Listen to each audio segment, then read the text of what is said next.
Hi guys, Vicky from Trylessmeat and welcome back to my channel. And in today's video, I just want to talk about a topic that's really important. Making sure you cool down your pasta, rice, noodles, couscous, quinoa for meal preps. I know I keep talking about it, but it's so important because people don't realise that if it stays at room temperature, not only does it start to go stodgy, but actually bacteria starts forming on this food. And if you're starting to get bacteria on rice, the food poisoning can be worse than fish, it can be worse than meat. So you must make sure you literally cool down this rice, pasta, noodles, whatever you're doing, as quickly and as effectively as possible. And I'm going to show you how to do that in this 1 minute video. Depending on what you're cooling down, you might need a colander or a sieve. I tend to use this for quinoa, couscous, anything bigger like pasta, noodles, rice. I use my colander.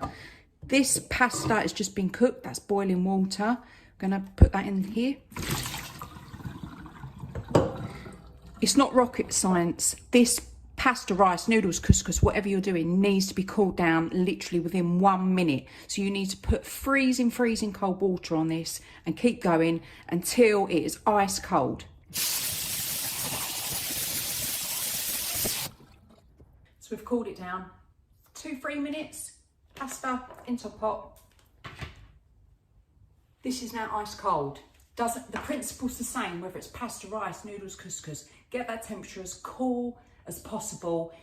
Some people say, oh, well, why can't I put it in individual pots and open up the windows and just let it air down? You can, but it doesn't cool down no way as quick enough as this. Plus, this takes off all the starch off of any of the ingredients, and it just makes it so much easier for meal preps because it doesn't go stodgy. Just remember, you're against the time, especially with rice. You've got a minute to cool that temperature down. Then put it into pots, store it into the fridge, and then you can use it as meal preps, and you can either eat them cold or heat them. But please remember, pasta, rice, noodles, couscous, quinoa, any kind of grain, you can only reheat once after you've cooked it the first time. So please don't reheat it more than that.